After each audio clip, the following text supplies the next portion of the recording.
Bom dia, a graça e a paz do nosso Senhor e Salvador Jesus Cristo. Eu espero que você esteja bem.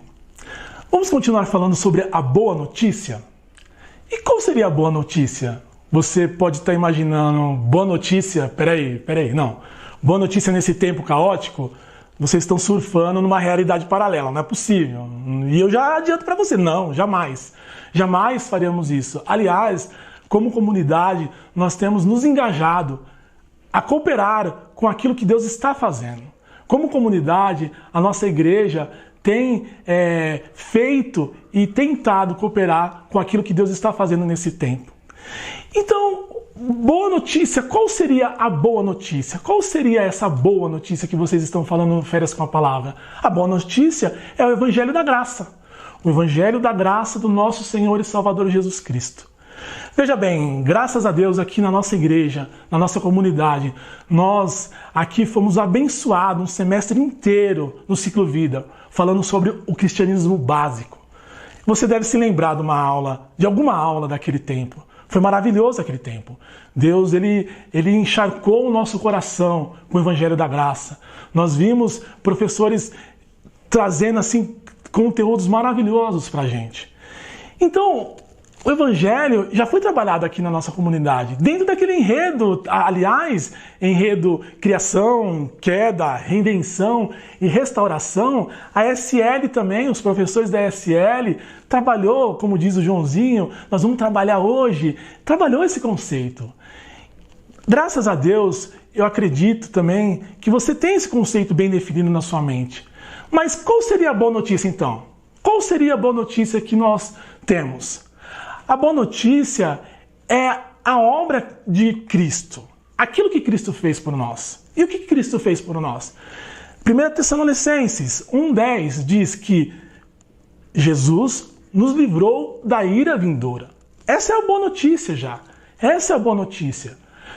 A boa notícia é a mesma que diz lá em Tito 2,11. Porque a graça de Deus se manifestou salvadora a todos os homens. Porque a graça de Deus se manifestou a todos os homens. Essa é a boa notícia. A boa notícia é que através da obra de Cristo na cruz, nós não estamos mais separados de Deus. Através da obra de Cristo na cruz, não existe mais separação. A boa notícia começa aqui. A boa notícia começa com isso que eu estou te falando. Mas a boa notícia não é só isso. A boa notícia é que aquilo que Deus fez, Ele continua fazendo. Nas palavras de Timothy Keller, Evangelho é o anúncio de que Deus fez e continua fazendo. Ou seja, ainda hoje, Deus continua fazendo as suas obras através do Evangelho de Cristo. Ainda hoje, o Senhor Jesus continua dando boas notícias. E hoje nós vamos trabalhar um pouquinho mais sobre a boa notícia. Nessa mensagem de hoje, eu espero que até o final dela você perceba uma boa notícia. Eu espero que até o final, até no finalzinho dessa mensagem, o Senhor fale ao seu coração. Então, nesta mensagem, eu quero trabalhar o conceito, a ideia de a renovação pelo Evangelho. Eu quero trabalhar como que se dá, como que é a renovação pelo Evangelho. E aí, eu preciso relembrar com você um pouquinho só o que foi pregado a semana passada. Semana passada, o nosso querido pastor William trabalhou sobre o ir, né? Não foi assim? Ele falou sobre o ir, sobre o inspirar e o influenciar. E a renovação que nós vamos trabalhar hoje é justamente por causa desse ir, desse inspirar e desse influenciar. Acredito que existem dois públicos, pelo menos. São dois públicos. Aqueles que estão indo, inspirando e influenciando, e aqueles por algum motivo eles pararam de ir, de influenciar e de inspirar. Então, com base no texto bíblico, meus irmãos, eu gostaria de compartilhar com vocês uma reflexão sobre esses dois públicos. Aquele público que está indo, inspirando, e o que não está indo. Eu já que você já comece a refletir, qual desses dois públicos que você é? Você é o público que está indo, inspirando, influenciando? Ou você é o público que está, eu já fui, eu já inspirei, eu já influenciei? Eu creio que o Senhor tem uma palavra para você. Eu creio que o Senhor vai falar ao seu coração até o final dessa mensagem. Então vamos abrir a nossa Bíblia em Mateus 11, do 28 ao 30. Eu leio na versão NVI. Diz assim o texto, versículo 28. Venham a mim, todos os que estão cansados e sobrecarregados, e eu lhe darei descanso. Tomem sobre vocês o meu jugo e aprendam de mim, pois sou manso e humilde de coração. E vocês encontrarão descanso para as suas almas, pois o meu jugo é suave e o meu fardo é leve. Vamos refletir um pouquinho sobre o versículo 28, primeiramente. O versículo 28, ele começa diretamente falando, venham a mim, venham a mim. E depois diz, todos os que estão cansados e sobrecarregados. E aí vem o primeiro ponto dessa mensagem que eu quero compartilhar com os irmãos. Eu necessito de uma renovação quando eu estou cansado e sobrecarregado. Eu necessito de uma renovação pelo Evangelho quando eu estou cansado e sobrecarregado. A imagem que me vem quando eu escuto esse versículo 28, venham a mim, é como se fosse que Jesus ele está olhando para os discípulos, observando os discípulos e falando para eles, venham a mim. Se ele está observando os discípulos e falando, venham a mim, é porque ele conhece e percebe como estão os discípulos. E nesse tempo de angústia, nesse tempo de caótico que nós estamos vivendo, com toda certeza, Jesus está vendo esse tempo que nós estamos vivendo. E Ele está dizendo, venha a mim, você que está cansado e sobrecarregado. O texto, ele indica aqui para as necessidades e as tristezas que nós podemos ter. E eu acredito que o Espírito Santo, ele quer trazer alívio para o seu coração. Eu acredito que o Espírito Santo, ele quer trazer alívio para esse momento que você está vivendo. O versículo 28 diz, os que estão cansados e sobrecarregados, e eu lhe darei descanso. O termo sobrecarregado aqui é num sentido metafórico que eu quero colocar. É aquele sentido de que sobrecarregado dos preceitos religiosos que os discípulos poderiam ter sem sentido. Aí você vai lembrar um pouco dos fariseus, que tinham conceitos e preceitos sem sentidos, que vão perdendo sentido. E o alívio ali que que Jesus está falando é que eles deveriam retomar o sentido daqueles que eles faziam. Alívio tem o mesmo sentido de reanimar. Essa é a conotação. Alívio no sentido de reanimar. Então Jesus quer trazer um reânimo, um ânimo novo ao seu coração nesse tempo. Jesus quer trazer um sentido novo para o seu coração nesse tempo. Então eu necessito de um renovo quando estou cansado e sobrecarregado, porque Jesus quer trazer um ânimo novo para esse tempo. Jesus quer reanimar a sua vida, reanimar o seu coração. No ponto 2, eu quero trazer para a nossa reflexão, eu necessito de uma renovação quando estou deixando as ordenanças de Jesus. Vamos para o versículo 29. Tomem sobre vocês o meu jugo e aprendam de mim, pois sou manso e humilde de coração. E vocês encontrarão descanso para as suas almas. Observe que na versão Ara, tomai, é uma indicação, é um imperativo. Tomai sobre vocês o meu jugo. Tomai. Jugo aqui, basicamente, ele é caracterizado pelas ordenanças que Jesus deu. Filipenses 2,5 diz, seja a atitude de vocês a mesma de Cristo Jesus. 1 Pedro 2,21 também diz, para isso vocês forem chamados, pois também Cristo sofreu no seu lugar, no lugar de vocês, deixando o exemplo para que sigam os seus passos. Então, tomar aqui e o jugo é basicamente as ordenanças que Jesus deixou. 1 João 1,6, aquele que afirma que permanece nele deve andar como ele andou. Então eu preciso, irmão, de uma renovação, porque eu preciso restabelecer as ordenanças que Jesus me deu.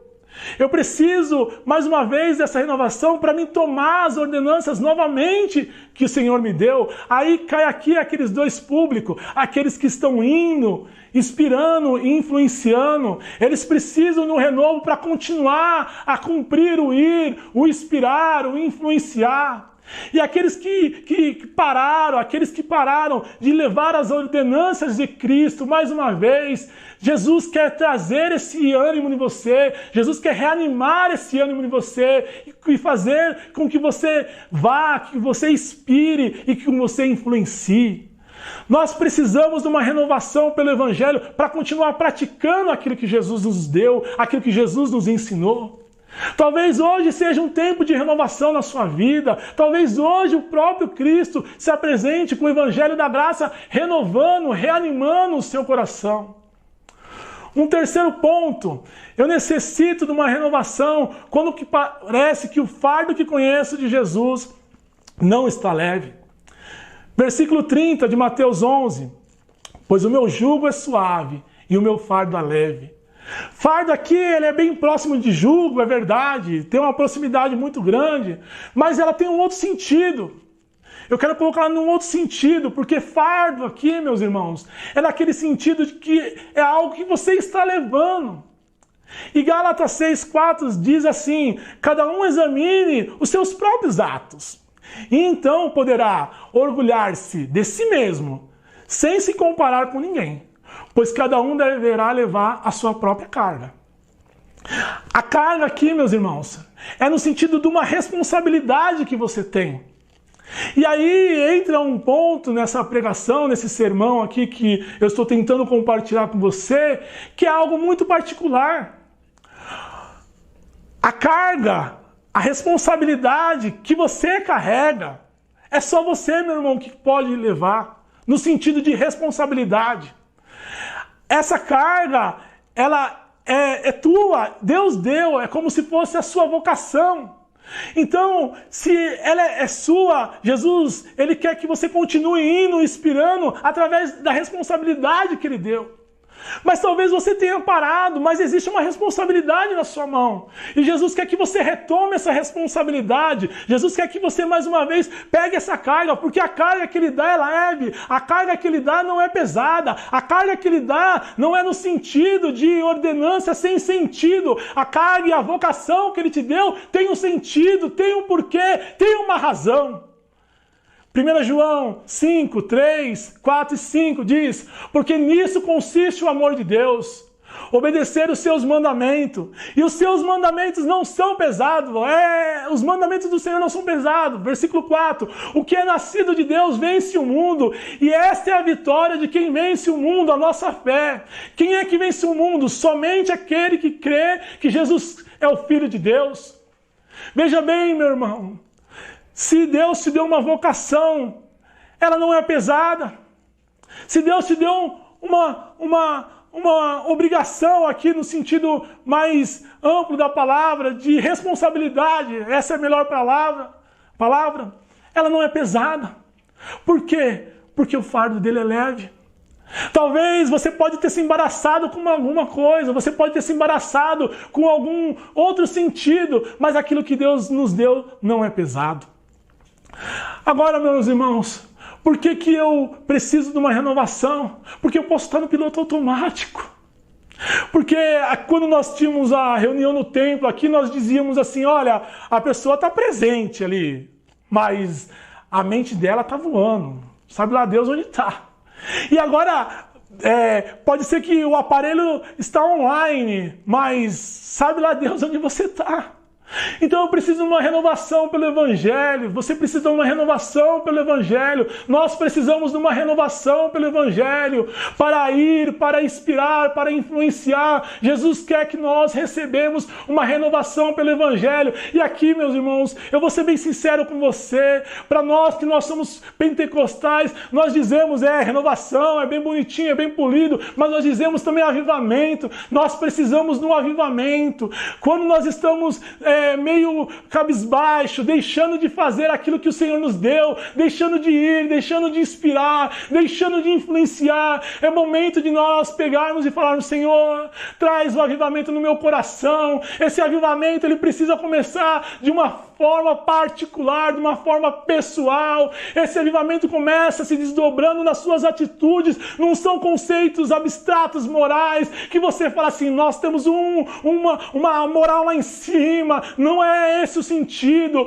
O sentido é que o avivamento, quando ele começa, meu irmão, o seu filho, ele vai olhar e falar assim: olha, o pai está diferente. A sua esposa vai olhar e falar assim: alguma coisa aconteceu com o pai. A sua mãe vai te olhar e falar assim: olha, o meu filho não é mais o mesmo. Existe alguma coisa na vida dele que mudou, modificou. Ele já se converteu, mas agora ele está de uma forma diferente. O Espírito Santo soprou no coração dele. E aqui eu quero trazer um exemplo bíblico bem nítido para finalizar do que a renovação do Evangelho faz, a renovação pelo Evangelho faz. Você conhece a vida de Pedro, você conhece muito bem a vida de Pedro. E Pedro, ele é um discípulo singular, ele é um discípulo totalmente singular. Porque Pedro, ele é chamado por Jesus. Pedro, ele é um dos únicos discípulos que anda sobre as águas. Pedro é um dos únicos discípulos, aliás, é o único discípulo que diz: tu és o Filho amado, tu és o Cristo, tu és o Deus vivo. Pedro é o único, mas também Pedro é um dos que vai negar com mais ênfase Jesus. Pedro é aquele que quando Jesus retorna para a terra, Pedro é aquele que Jesus fala para ele: Pedro, tu me amas, apacenta minhas ovelhas, Pedro. Pedro, tu me amas, apacenta minhas ovelhas. Então Pedro, ele é extremamente singular, Pedro. Mas Pedro tem um ponto da vida dele que eu acredito que ele teve uma renovação pelo Evangelho. Porque lembra, o Evangelho é o anúncio daquilo que Deus fez e continua fazendo. Ele fez e continua fazendo. Então na vida de Pedro você vai ver que o Evangelho de Jesus, ele fez e continua fazendo. Quando, por exemplo, acontece o que com ele? Pedro está no meio dos discípulos, você vai encontrar isso em Atos. Pedro está no meio dos discípulos e Jesus fala para ele: olha, eu estou chamando os gentios. E Pedro entende ali que Deus está chamando os gentios, que Jesus está chamando os gentios, e ele não titubeia, ele sabe que Jesus está chamando os gentios, mas ele fica meio ansioso, mas Jesus dá no coração dele aquela certeza, e ele fala: é verdade. E Paulo, quando tem uma reunião, Pedro, ele dissimula. Pedro, ele é quase um hipócrita. E Paulo vai resistir a Pedro. Paulo fala: Pedro, como é que é, velho? Desculpa o velho, mas Pedro, como é que é? Você, na outra reunião, Pedro, você estava com a gente, Pedro. E agora você não está, você tá oscilando, você deixou, você mesmo tinha falado que o Evangelho estava se expandindo. E Paulo vai dizer que resistiu Pedro na cara, no sentido de confrontou ele, foi direto com ele: Pedrão, não é assim. E olha que maravilha, irmãos. Pedro, eu acredito que ele recebeu uma renovação pelo Evangelho, porque depois, em 1 Pedro 2,1, diz assim: livre-se, pois, de toda maldade e de todo engano, de toda hipocrisia e inveja, e toda espécie de maledicência. Olha quem é Pedro. Pedro é aquele, meu irmão, minha irmã, que ele nega, que ele tem um sentido de hipócrita, de simulador, mas é o mesmo Pedro que o Evangelho trabalha no coração dele, e ele vai dizer: livre-se, pois, de toda maldade, de todo engano, de toda hipocrisia. Porque a obra que Deus tem na nossa vida é igual ao Evangelho. Ela começou e vai sendo renovada. É isso que, nessas férias com a palavra, é esse o sentido dessa mensagem de hoje. A renovação pelo Evangelho. Jesus quer fazer como ele fez na vida de Pedro. Ele começou, você recebeu, mas é a hora, é tempo de nós recebermos uma renovação pelo Evangelho. É tempo de nós nos livrarmos de toda maledicência, de todo engano, de toda hipocrisia, de toda inveja, e dizermos para Deus: Deus, lava o meu coração, lava minha mente, lava minha alma, Jesus, e me faz uma nova criatura a cada dia. Aquele que começou a obra, aquele que anunciou o Evangelho e continua fazendo, quer continuar fazendo isso de forma particular na sua vida. Que nessa manhã o Senhor te abençoe. Que nessa manhã o Espírito Santo visite o seu coração de uma forma ímpar. Que nessa manhã você comece a ruminar essa palavra. Eu preciso ser renovado pelo Evangelho, porque eu quero continuar indo, inspirando, influenciando. E aí você fala: Jesus, esta é minha oração. E você que parou, você diz: Senhor, eu preciso de um renovo pelo Evangelho. Eu preciso de um avivamento, porque só há sentido na minha vida, porque eu vou, porque eu inspiro, porque eu estou influenciando ou porque eu quero influenciar. Faça isso, Senhor, na minha vida. Comece o ano dessa maneira. O tempo é caótico, meu irmão, minha irmã, é verdade. O tempo é triste, é verdade. Mas existe alguém, um Cristo, que nos deu ordenança, nos deu mandamento e quer trazer alívio e refrigério para nossas almas.